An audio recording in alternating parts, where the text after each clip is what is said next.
혹시 지금 집을 사야 하나 아니면 조금 더 기다려야 하나 고민 중이신가요? 계약은 했는데 막상 대출이 안 나올까봐 불안하시다고요?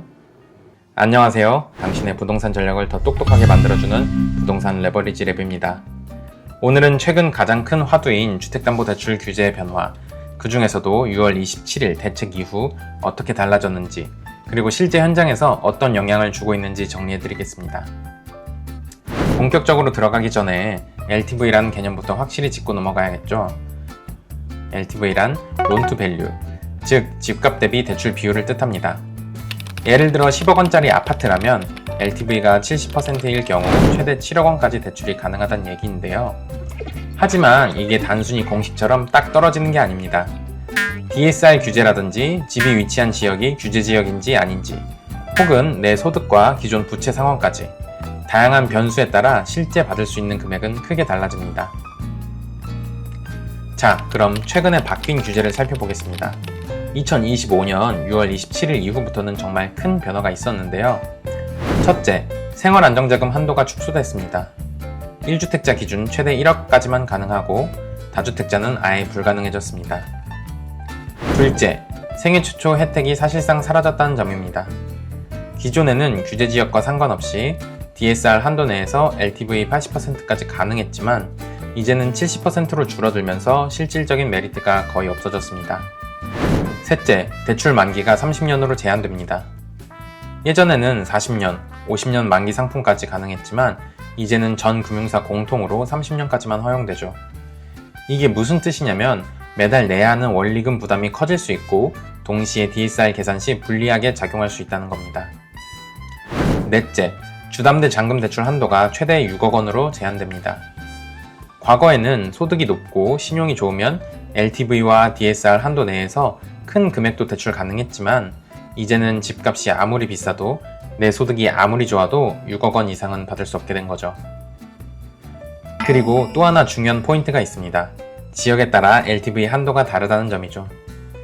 규제 지역, 즉 강남, 속초, 송파, 용산 같은 곳은 LTV가 50%까지만 허용됩니다. 반면 비규제 지역은 70%까지 가능하죠. 이 차이가 얼마나 클까요? 같은 20억짜리 아파트라고 해도 규제 지역이면 최대 10억까지 가능하지만 비규제 지역이면 14억까지 대출이 가능합니다. 무려 4억 차이가 나는 셈입니다. 실제 현장에서 사례를 보겠습니다.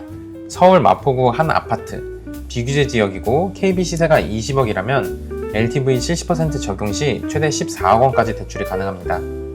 반면 서울 서초구 아파트, 규제 지역에서 시세가 동일하게 20억이라면 LTV가 50%만 적용돼 최대 10억 원까지만 대출이 가능하죠. 그래서 요즘 현장에서는 차라리 비규제 지역 아파트를 매수하자는 분위기가 감지됩니다. 특히 마포나 성동처럼 입지도 좋으면서 비규제 지역인 곳들의 거래량이 조금씩 늘고 있다는 점이 이런 분위기를 보여주는 예라고 할 수 있습니다. 정리하자면 627 대책 이후에는 생애 최초 LTV 70%, 대출 만기는 30년, 잔금 대출은 최대 6억, 생활 안정자금은 1억으로 한정됐습니다. 그리고 은행은 DSR 40%, 보험사 및 이금융권은 DSR 50%까지 심사를 적용합니다.